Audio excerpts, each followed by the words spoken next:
Her husband died of a brain tumor after coming home from Iraq. So why is the military saying there are no long-term health risks? We're taking a closer look.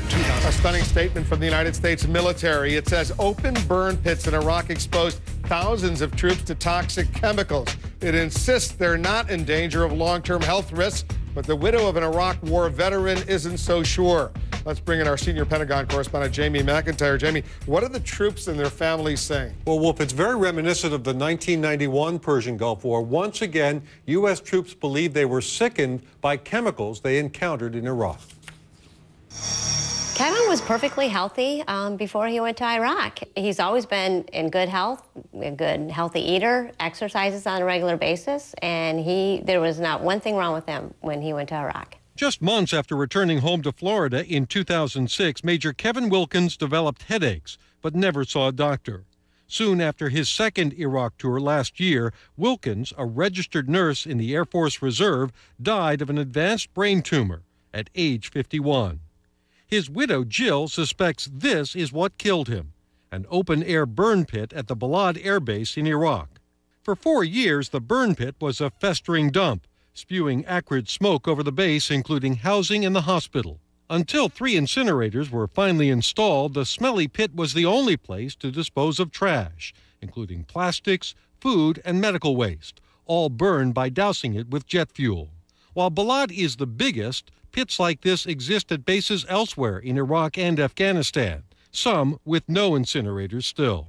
They didn't know that the smoke that they were walking in every day actually could be harmful to them. The military admits smoke from the pit exposed Major Wilkins and thousands of others to toxic emissions, including at times low levels of cancer-causing dioxins, but says it was not a danger. The data indicate that there are no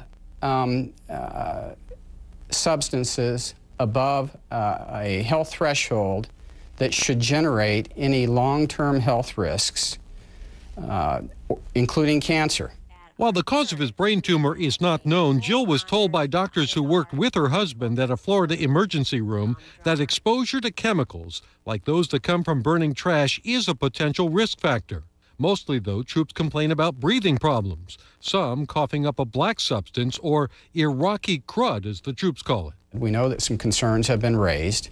We're sensitive to those, and we empathize with the people who feel like they may have been harmed in some particular way. At the Pentagon's Force Health Protection Directorate, officials analyzed more than 160 air samples and concluded in a soon-to-be-released report the only risk is of temporary respiratory distress, nothing that poses a long-term threat.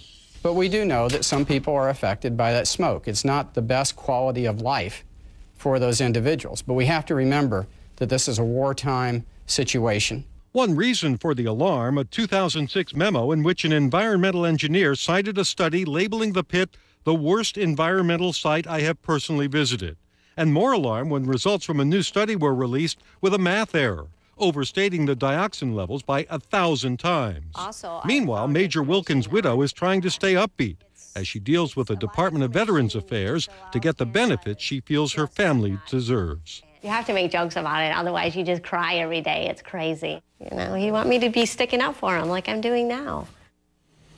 Now, the U.S. military is continuing to monitor the situation, but Wolf, officials say whatever the science shows, the most important thing is that the soldiers, the troops, get the care that they need. That's really important. Let's hope they do, because this is really critical.